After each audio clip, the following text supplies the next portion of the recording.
여러분, 충격적인 소식입니다. 싱가포르 국제학교 학생 35명을 태운 전세기가 일본으로 향하던 중 갑작스럽게 인천공항에 비상 착륙했습니다. 그런데 여러분, 이게 끝이 아닙니다. 단순한 항공기 결함으로 시작된 이 사건이 전 세계 교육계에 엄청난 화제를 불러일으키고 있다는 사실 알고 계십니까? 처음엔 당황했던 외국인 교사와 학생들이 일주일 뒤 한국을 떠날 때는 완전히 달라진 모습이었다고 합니다. 심지어 일부 학생들은 예정된 일본 여행을 포기하고라도 한국에 더 머물고 싶다고 했다는데요. 도대체 이 일주일 동안 무슨 일이 벌어진 걸까요? 비상 착륙부터 감동의 출구까지 한국에서 벌어진 믿기 힘든 실화를 지금부터 차근차근 들어보겠습니다. 시작에 앞서 좋아요와 구독 감사합니다. 안녕하세요. 저는 마커스 윌리엄슨입니다. 싱가포르 국제학교에서 20년째 역사를 가르치고 있습니다. 그날도 평범한 수학여행이 될 줄 알았습니다. 매년 진행하는 일본 역사 탐방 여행이었거든요. 학생 35명과 함께 탄 전세기는 순조롭게 이륙했고 3시간 후면 도쿄에 도착할 예정이었습니다. 갑자기 기내 방송이 나왔는데 폭염으로 인한 항공기 냉각 시스템 이상으로 일본 착륙이 어렵다는 내용이었습니다. 가장 가까운 공항인 인천국제공항으로 비상 착륙한다고 했습니다. 솔직히 말씀드리면 그 순간 머릿속이 하얘졌습니다. 20년 교직 경험에도 이런 상황은 처음이었거든요. 학생들의 안전이 가장 걱정되었고 학부모들께 어떻게 설명해야 할지 막막했습니다. 그런데 인천공항에 착륙하는 순간부터 뭔가 달랐습니다. 착륙하자마자 공항 직원들이 대기하고 있었고 우리를 안내하는 모든 과정이 정말 체계적이었습니다. 특히 놀란 건 모든 직원이 유창한 영어로 상황을 설명해 주더라는 겁니다. 공항 관리소장이라고 소개한 분이 직접 나와서 상황을 정리해 주었습니다. 항공기 점검에 최소 하루가 걸릴 것 같다며 그동안 학생들이 불편하지 않도록 모든 준비를 해놓았다고 했습니다. 심지어 학생들 중 무슬림 학생들을 위한 할랄 음식까지 준비되어 있다고 하더군요. 저는 그동안 아시아 여러 나라를 다녀봤지만 이렇게 신속하고 완벽한 대응은 처음 경험해봤습니다. 특히 위기 상황에서도 전혀 당황하지 않고 차근차근 해결해 나가는 모습이 정말 인상적이었습니다. 공항에서 시내 호텔까지 이동하는 버스 안에서 학생들이 웅성거리기 시작했습니다. 처음엔 불안해하던 아이들이 창밖 풍경을 보며 신기해하더군요. 특히 엘리엇이라는 학생이 한국에 대해 궁금한 게 많다며 질문을 쏟아냈습니다. 그때만 해도 저는 이게 단순한 하룻밤 경유일 줄 알았습니다. 하지만 이것이 저와 학생들 인생에서 가장 의미 있는 일주일의 시작이었다는 걸 그때는 전혀 몰랐습니다. 호텔에 도착하자마자 또 한 번 놀라게 되었습니다. 체크인을 담당한 직원이 우리 일행의 상황을 이미 다 파악하고 있더군요. 심지어 학생들 개개인의 식단 제한 사항까지 미리 확인해 놓았습니다. 가장 인상적이었던 건 호텔 프런트 매니저의 대응이었습니다. 갑작스런 상황임에도 불구하고 마치 오래전부터 준비해온 것처럼 차분하게 모든 걸 처리해 주더군요. 학생들 방 배정부터 식사 시간 조율까지 하나하나 세심하게 챙겨주는 모습을 보며 이게 진짜 서비스 정신이구나 싶었습니다. 그런데 문제는 학부모들의 반응이었습니다.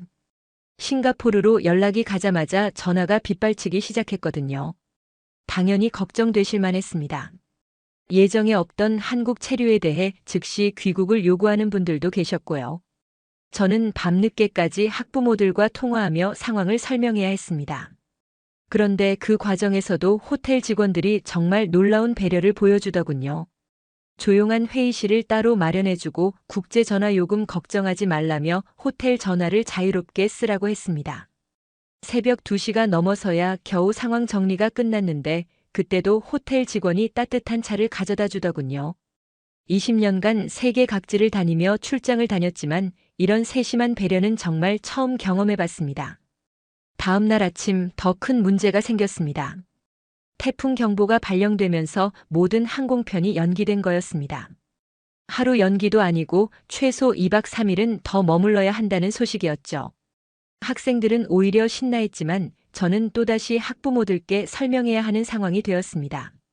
그런데 이상하게도 한국에서의 첫날 밤을 보낸 후부터는 마음이 조금씩 편해지기 시작했습니다.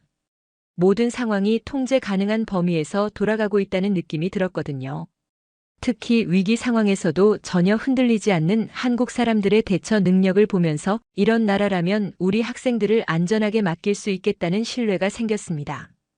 이틀째 되는 날부터 진짜 한국의 모습을 보기 시작했습니다. 호텔에서 아침 식사를 준비해주는 과정부터 달랐거든요. 서양식 조식뿐만 아니라 학생들이 새로운 경험을 할 수 있도록 한국 전통 음식도 함께 준비해놨더군요. 처음엔 김치나 미역국 같은 음식을 거부하던 학생들이 하나둘 맛을 보기 시작했습니다. 특히 엘리엇이라는 학생이 한국 음식에 완전히 매료되더군요. 단순히 맵고 짠 맛이 아니라 깊고 복합적인 맛이 있다며 감탄했습니다. 호텔 식당 담당자가 직접 나와서 각 음식의 재료와 조리법까지 설명해주는 모습도 인상적이었습니다. 그저 서비스 차원이 아니라 정말로 자신들의 음식 문화를 알리고 싶어하는 진심이 느껴졌거든요. 점심시간에는 더 큰 감동이 있었습니다. 무슬림 학생 몇 명을 위해 할랄 인증을 받은 식당을 따로 찾아 예약해 놓으셨더군요. 그것도 호텔에서 차로 30분 거리에 있는 곳이었는데 직원이 직접 안내해 주겠다고 나서더라고요. 저는 그동안 유럽이나 미국에서도 이런 세심한 배려를 받아본 적이 없었습니다. 특히 종교적 요구사항까지 완벽하게 맞춰주는 모습을 보며 한국이 정말 국제적인 감각을 가진 나라구나 하는 생각이 들었습니다. 오후에는 예상치 못한 소식이 들려왔습니다. 태풍이 예상보다 강해져서 항공편이 또 하루 더 연기된다는 거였습니다. 이제 정말 3박 4일 체류가 확정된 상황이었죠. 그런데 이상하게도 학생들 반응이 밝더군요. 처음에는 일정 변경을 걱정하던 아이들이 이제는 오히려 한국에서 더 많은 걸 경험해 볼 수 있다며 기뻐했습니다. 저 역시 처음에 당황스러움이 점점 호기심으로 바뀌어 가고 있었습니다. 3일째 되는 날 지역교육청에서 연락이 왔습니다. 우리 학생들을 위한 특별 문화체험 프로그램을 준비했다는 내용이었습니다. 급하게 마련한 프로그램이라고 했는데 내용을 들어보니 정말 체계적이더군요. 가장 먼저 방문한 곳은 인근 고등학교였습니다. 한국 학생들이 어떻게 공부하는지 직접 보여주겠다는 취지였죠. 교실에 들어서자마자 우리 학생들이 깜짝 놀라더군요. 한국 학생들의 집중력과 학습 분위기가 정말 대단했거든요. 특히 인상적이었던 건 한국 학생들이 서로 도와가며 공부하는 모습이었습니다. 경쟁만 치열할 줄 알았는데 오히려 함께 성장하려는 모습들이 곳곳에서 보였습니다. 모르는 문제가 있으면 서로 가르쳐주고 시험 기간에도 자료를 공유하더군요. 우리 학생들도 한국 학생들과 함께 수업에 참여해봤습니다. 언어는 통하지 않았지만 수학이나 과학 시간에는 서로 소통하며 문제를 풀어나가는 모습이 정말 보기 좋았습니다. 점심시간에는 한국 학생들이 직접 급식을 소개해줬습니다. 영양사 선생님까지 나오셔서 한국 급식의 영양 균형과 식단 구성에 대해 설명해 주시더군요. 우리 학생들이 한국 급식의 질과 다양성에 정말 놀라워했습니다. 오후에는 한국 전통문화 체험 시간이 있었습니다. 서예와 한지 공예를 배워보는 시간이었는데 처음 붓을 잡아보는 학생들이 어색해하면서도 재미있어 했습니다. 특히 자신의 이름을 한글로 써보는 활동에서는 모든 학생이 집중했죠. 그날 저녁 호텔로 돌아오는 길에 학생들의 대화를 들어보니 한국에 대한 인식이 완전히 바뀌어 있더군요. 단순히 경제 발전이 빠른 나라 정도로만 알고 있던 아이들이 이제는 교육열과 문화적 깊이까지 인정하게 된 거였습니다. 4일째 아침 갑작스럽게 응급 상황이 벌어졌습니다. 엘리엇이 새벽에 심한 복통을 호소하며 깨어난 거였습니다. 처음에는 단순한 소화불량인 줄 알았는데 시간이 지날수록 통증이 심해지더군요. 호텔 프런트에 연락하자마자 구급차가 출동했습니다. 그 신속함에 먼저 한번 놀랐고요. 응급실까지 동행한 응급구조사가 영어로 엘리엇의 상태를 계속 확인하며 안정시키는 모습도 정말 전문적이었습니다. 병원에 도착해서 더 큰 감동을 받았습니다. 응급실 의료진이 즉시 대기하고 있었고 진료 과정 내내 통역사까지 배치되어 있더군요. 의사 선생님의 정확하고 신속한 진단에 정말 놀랐습니다. 검사 결과 맹장염 의심 판정이 나왔습니다. 수술이 필요할 수도 있다는 얘기를 들은 순간 정말 머릿속이 하얘졌습니다.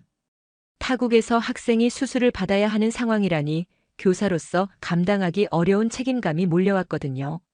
그런데 의료진의 대응이 정말 완벽했습니다. 우선 정밀 검사를 통해 정확한 진단을 내리고 수술 여부를 신중하게 결정하겠다고 했습니다. 그 과정에서도 엘리엇의 불안감을 달래주고 제게도 상황을 자세히 설명해 주더군요. 간호사들의 세심한 배려도 잊을 수 없습니다. 엘리엇이 무슬림이라는 걸 알고 기도 시간을 챙겨주고 할랄 음식 여부까지 확인해 주더라고요. 이런 디테일한 배려를 받아본 건 정말 처음이었습니다.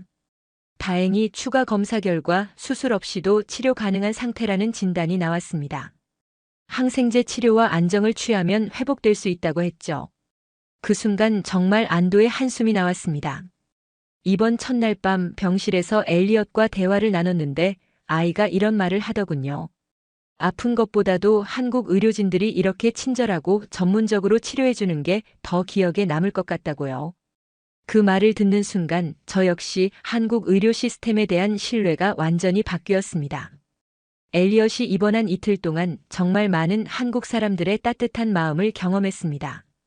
간병사분들이 영어가 서툴러도 번역 앱을 사용해서 엘리엇과 소통하려고 노력하는 모습이 감동적이었습니다. 병원 식당에서 일하는 아주머니는 매일 엘리엇을 위한 특별 죽을 끓여주셨습니다. 할랄 음식 규정을 지키면서도 영양가 있고 소화 잘 되는 음식을 만들기 위해 정말 많이 신경 써주셨거든요. 레시피까지 직접 찾아보시며 준비해 주시는 모습을 보며 정말 고마웠습니다. 같은 병실을 쓰는 한국인 환자분도 참 인상적이었습니다. 70대 할아버지셨는데 손잡벌 되는 외국 학생을 정말 친손자처럼 챙겨주시더군요. 병원 생활의 노하우부터 시작해서 한국 문화에 대한 이야기까지 시간 날 때마다 들려주셨습니다. 청소하시는 분들도 마찬가지였습니다. 외국인 환자라고 해서 특별히 더 신경 써주시고 병실을 항상 깔끔하게 유지해 주셨어요.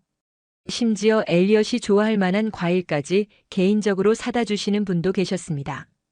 병원 직원들의 전문성도 정말 놀라웠습니다. 의사 선생님은 매일 회진을 돌며 엘리엇의 상태를 꼼꼼히 체크해 주셨고 간호사들은 24시간 교대로 세심하게 돌봐주셨습니다.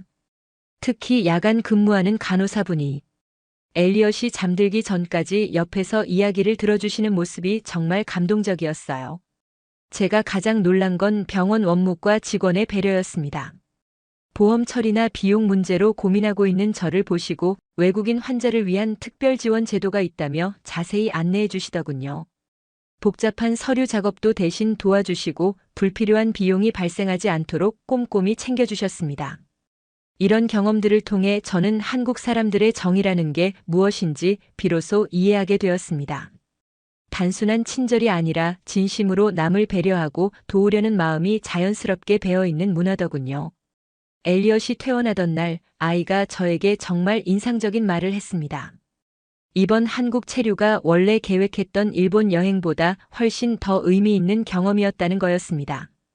단순한 관광이 아니라 진짜 그 나라 사람들의 마음을 느낄 수 있었다고 하더군요. 다른 학생들도 마찬가지였습니다. 처음에는 일정 변경을 아쉬워하던 아이들이 이제는 한국에서 더 많은 시간을 보내고 싶다고 말하기 시작했습니다. 특히 한국 학생들과 교류했던 경험이 정말 소중했다고 했어요. 저 역시 마음이 많이 바뀌어 있었습니다. 처음에는 빨리 일정을 정상화해야 한다는 생각뿐이었는데 이제는 이런 예상치 못한 경험이 오히려 더 값진 교육이 될 수 있다는 걸 깨닫게 되었거든요. 하지만 현실적인 문제들이 남아 있었습니다. 학교 측에서는 빠른 일정 복구를 원했고 일부 학부모들은 여전히 불안해하고 계셨습니다. 보험 문제나 추가 비용 문제도 해결해야 할 과제였죠. 그런데 학생들의 변화된 모습을 보며 고민이 깊어졌습니다. 아이들이 이렇게 긍정적인 경험을 하고 있는데 교육자로서 이를 단순히 불가피한 사고로만 처리해도 되는 건지 의문이 들더군요. 특히 엘리엇의 경우에는 한국 의료진에 대한 감사함이 정말 컸습니다. 퇴원 후에도 계속 한국에서 치료받고 싶다고 할 정도였으니까요. 이런 아이의 마음을 어떻게 받아들여야 할지 정말 고민이 되었습니다. 밤늦게 혼자서 이런저런 생각을 정리해보니 제 자신도 한국에 대한 인식이 완전히 바뀌어 있다는 걸 알게 되었습니다. 단순히 경제 발전이 빠른 나라 정도로만 생각했던 한국이 이제는 정말 선진적이고 따뜻한 나라로 느껴지더군요. 결국 저는 중요한 결정을 내렸습니다. 학교와 학부모들을 설득해서라도 이번 경험을 제대로 마무리할 수 있도록 하자는 거였죠. 마침내 항공편이 정상화되어 귀국 준비를 시작했습니다.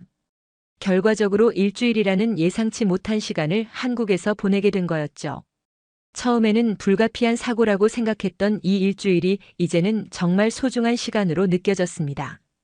공항으로 향하는 버스 안에서 학생들과 이번 경험에 대해 이야기를 나눠봤습니다. 모든 아이들이 한국에서의 경험을 정말 긍정적으로 평가하더군요. 특히 한국 사람들의 따뜻한 마음과 전문적인 대응 능력에 깊은 감명을 받았다고 했습니다. 엘리엇은 퇴원할 때 받은 한국 의료진의 격려 편지를 소중히 간직하고 있었습니다. 한글과 영어로 써진 그 편지에는 빠른 회복을 기원하는 따뜻한 메시지가 담겨 있었거든요. 아이가 그 편지를 읽으며 눈시울을 붉히는 모습을 보니 저도 감정이 복받쳤습니다. 인천공항에서 출국 수속을 밟으면서도 한국 공항 직원들의 세심한 배려는 계속되었습니다. 엘리엇의 건강 상태를 확인하고 기내에서 필요한 것들을 미리 준비해주겠다고 하더군요. 마지막 순간까지 완벽한 서비스를 보여주는 모습이 정말 인상적이었습니다. 비행기가 이륙하면서 창밖으로 보이는 한국 땅을 바라보니 묘한 감정이 들었습니다. 일주일 전만 해도 단순히 경유지에 불과했던 이곳이 이제는 정말 특별한 의미를 가진 나라가 되어버렸거든요. 귀국 후 학교에 제출한 보고서에는 이번 경험의 교육적 가치에 대해 자세히 적었습니다. 계획된 교육 여행도 물론 의미가 있지만 이런 예상치 못한 상황에서 얻은 경험이 오히려 더 큰 배움을 줄 수 있다는 내용이었죠. 특히 한국이라는 나라의 진면목을 직접 경험할 수 있었던 게 가장 큰 수확이었습니다. 위기 상황에서의 체계적인 대응, 외국인에 대한 따뜻한 배려, 전문적이면서도 인간적인 서비스 정신 같은 것들 말입니다. 이제 저는 한국을 정말 존경하는 마음으로 바라보게 되었습니다. 그리고 언젠가 기회가 된다면 정식으로 한국 문화 교류 프로그램을 만들어 보고 싶다는 꿈도 생겼습니다. 이번처럼 우연히가 아니라 계획적으로 한국의 좋은 점들을 배울 수 있는 기회를 더 많은 학생들에게 주고 싶거든요. 싱가포르로 돌아온 지 한 달이 지났지만 한국에서의 경험은 여전히 생생했습니다. 무엇보다 학생들의 변화가 정말 놀라웠거든요. 엘리엇을 비롯한 여러 학생들이 한국어 공부를 시작했다고 하더군요. 학교에서 이번 사건에 대한 공식적인 검토가 있었습니다. 처음에는 책임 소재를 따지는 분위기였는데 학생들과 학부모들의 긍정적인 반응을 보고 나서는 분위기가 완전히 바뀌었습니다. 오히려 이런 경험을 더 많은 학생들에게 제공할 방법은 없을지 고민하기 시작했거든요. 가장 기억에 남는 건 학부모 간담회였습니다. 처음에 가장 걱정하셨던 엘리엇 어머니가 직접 나서서 한국에서의 경험이 얼마나 소중했는지 증언해 주셨습니다. 특히 한국 의료진의 전문성과 인간적인 배려에 대해 말씀하실 때는 정말 감동적이었어요. 다른 학부모들도 마찬가지였습니다. 처음에는 불안해하셨던 분들이 이제는 한국이라는 나라에 대해 정말 긍정적으로 생각하고 계시더군요. 심지어 개인적으로 한국 여행을 계획하고 있다는 분들도 여러 명 계셨습니다. 학생들의 변화는 더욱 놀라웠습니다. 한국에서 돌아온 후 아이들의 학습 태도가 많이 달라졌거든요. 특히 한국 학생들의 학습 열정을 직접 목격한 후로는 자신들의 공부 방식을 되돌아보기 시작했습니다. 엘리엇은 완전히 다른 사람이 되어 돌아왔습니다. 원래 조용하고 내성적이던 아이였는데 이제는 적극적으로 발표하고 다른 학생들과 소통하려고 노력하더군요. 한국에서의 경험이 아이에게 큰 자신감을 준 것 같았습니다. 무엇보다 인상적이었던 건 학생들이 서로를 배려하는 모습이 늘어났다는 점이었습니다. 한국에서 목격한 상호부조의 문화가 아이들에게도 영향을 준 것 같더군요. 성적이 좋은 학생이 어려워하는 친구를 도와주고 서로의 장점을 인정해주는 분위기가 만들어졌거든요. 저 역시 교육 철학에 큰 변화가 생겼습니다. 그동안은 계획된 커리큘럼대로 진행하는 게 최선이라고 생각했는데 이번 경험을 통해 예상치 못한 상황에서 오히려 더 큰 배움이 일어날 수 있다는 걸 깨달았거든요. 교장 선생님과의 면담에서 정식으로 한국 교류 프로그램을 제안했습니다. 단순한 관광이 아니라 한국의 교육 시스템과 문화를 직접 체험할 수 있는 프로그램을 만들어 보자는 거였죠. 교장 선생님도 이번 사건의 긍정적인 결과를 보시고 적극적으로 검토해 보겠다고 하셨습니다. 한국 대사관에도 연락을 드려봤습니다. 이런 교육 교류에 대한 지원이 가능한지 문의해 본 거죠. 담당자분이 정말 적극적으로 도움을 주겠다고 하시면서 한국의 여러 학교들과 연결해 주겠다고 약속해 주셨습니다. 가장 뿌듯했던 건 다른 국제학교 교사들과의 모임에서 이번 경험을 공유했을 때의 반응이었습니다. 모든 분들이 한국에 대한 인식을 새롭게 하게 되었다고 하시더군요. 특히 위기 대응 능력과 교육 수준에 대해서는 정말 놀라워하셨습니다. 이제 저는 한국을 단순히 경제 강국이 아니라 진정한 선진국으로 인식하게 되었습니다. 물질적 발전뿐만 아니라 정신적, 문화적 성숙도에서도 정말 배울 점이 많은 나라라는 걸 깨달았거든요. 그리고 이런 경험을 더 많은 사람들과 나누고 싶다는 마음이 간절해졌습니다. 오늘 사연은 여기까지입니다.